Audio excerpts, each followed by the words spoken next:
Salut tout le monde et bienvenue à la vidéo de la page 303 de notre manuel. Donc, pour la question 1, on a 4 enquêtes statistiques et on aimerait savoir si c'est un recensement ou un sondage et quelle est la population à l'étude. Donc, je vous rappelle, un recensement, c'est quand tu étudies toute la population et un sondage, c'est quand tu étudies une partie. Donc, pour le A, on veut connaître la marque de souliers de course la plus populaire auprès des membres du club. Et on interroge tous les membres. Donc, puisqu'on interroge tout le monde, on sait que c'est un recensement et la population ici, c'est les membres du club. Pour la question B, on sait que c'est un sondage parce qu'on n'interroge pas tous les météorologues. On interroge seulement 140. Donc, la population, ce sont les 140 météorologues et c'est un sondage. C'est la même chose pour le C. Ici, c'est un sondage puisqu'on note seulement la marque de 100 voitures. Évidemment, il y a plus de 100 voitures dans une grande ville de Québec. Donc ici, notre population, ce sont seulement les 100 voitures et c'est un sondage.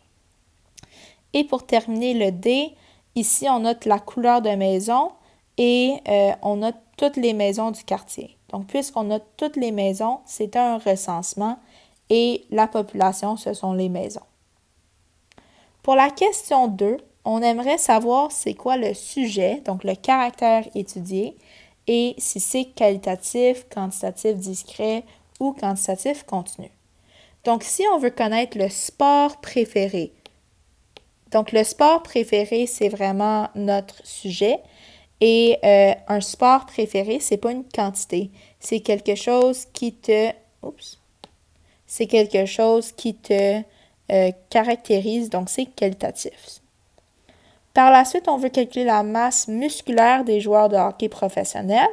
Ici, ça serait quantitatif continu, puisque la masse musculaire, c'est une quantité de grammes ou de livres.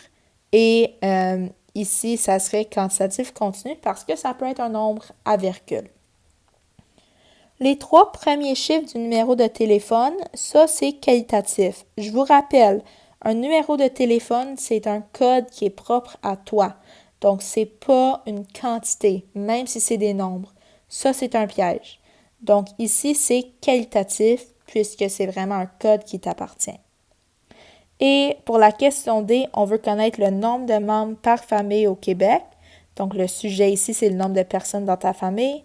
Et c'est quantitatif discret parce qu'évidemment, tu ne peux pas avoir la moitié d'un frère ou le quart d'une sœur. Donc, si c'est quantitatif discret, puisque ça ne peut pas être un nombre à virgule. Donc, c'est tout pour ça tout le monde. J'espère que cette vidéo vous a aidé et on se revoit bientôt. Bonne journée!